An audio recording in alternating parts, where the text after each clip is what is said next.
back on the House of the Dead 2 episode, we discussed how that game sorta stumbled out of the gate in America because Sega decided not to release an official gun controller stateside out of cultural sensitivity to Columbine. But for us folk that didn't purchase an off-brand peripheral and found it miserable to navigate a cursor, a few months later, Sega's AM1 studio gave us a potential new option in Zombie Revenge. Originally titled Blood Bullet, the House of the Dead side story, Zombie Revenge was clearly intended to be set in the House of the Dead universe. Although original House of the Dead director Takashi Oda was not at all involved, the game is set in the same world and includes a bunch of references to the original games, clearly attempting to evoke the same spooky vibes. Your protagonists come from AMS, the same government agency the protagonists of the original games worked for. Some of the enemies are reused, and the game, segmented into chapters, literally has a chapter called The House of the Dead, which is set at the Curian Mansion from the original game. In the plot of Zombie Revenge, the government has been trying to raise the dead to make them into soldiers. But a bioterrorist named Zed has unleashed the zombies on the general populace, for reasons that are initially unclear. You play a character with the absolutely astonishing name of Stick Brightling. Stick Brightling, you especially must suffer. As you and your partner, whose name is Linda Rota, are sent out to blow away the zombie scourge. Back on the Fighting Force 2 episode, I said that game failed to qualify as a beat-em-up because it was almost entirely structured around utilizing a roster of firearms instead of melee weapons or your fists. Well, perhaps my objection was more on the open-ended 3D structure. Because Zombie Revenge is wall-to-wall gun shooting, but it's absolutely, unequivocally, a beat-em-up game. I think part of it is the on-rails nature of the thing. Light gun games and 3D-era beat-em-ups both run as a series of stationary vignette sequences, which then spirit you along by rushing camera or just by yelling at you to hurry up and run over here. So the bones of this thing are absolutely the beat-em-up genre. Zombie Revenge is a third-person, almost isometric shooter, where zombies and other creatures come at you from all angles. In a reverse of House of the Dead, this game has an auto-aim that theoretically should allow you to zone out and play around.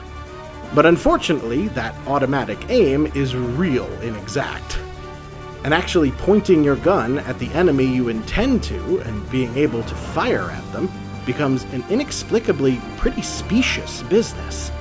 Additionally, the trigger button is also a broad, generic action button, so the button you shoot with is also the same button you open doors with.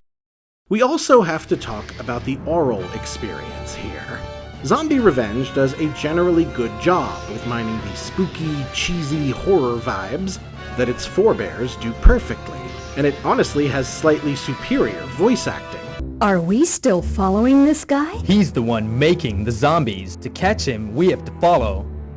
Let's go. Although that's mostly a statement about House of the Dead, casting what I have to assume are aliens who had never used their vocal cords before for every character in that series. Don't know, but it's very similar to the 1998 Curian case. That case?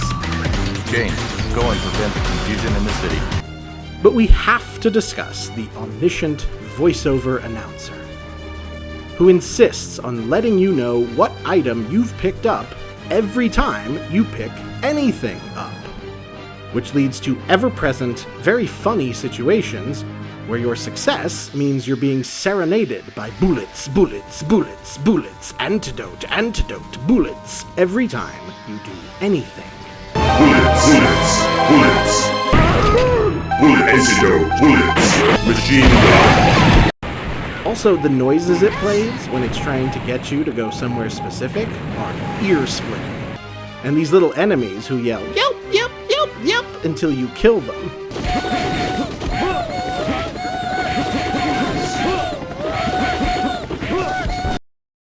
In 1995, Nintendo creators tried to figure out how to make sure you wouldn't abandon Baby Mario in Super Mario World 2: Yoshi's Island. And they decided to make him cry at a relentlessly irritating clip if you left him on the ground, so you'd take action promptly. Well, Zombie Revenge is a great example of what you might have done had they given Yoshi a large pistol. Ultimately, this game's biggest structural strength as an arcade game is its biggest failure as a console game. It's organized to keep you stressed and rushed, so you'll work hard to not fail, and you'll put more money in if you do. With inexact aiming, oodles of villains, brisk push-it-along pacing, relentlessly blaring, manic audio, and dramatic swooping cameras, as well as a time limit for some reason that also has a repeating noise. There's no time! Bullets, there's no time! But you're a captive public audience in the arcade.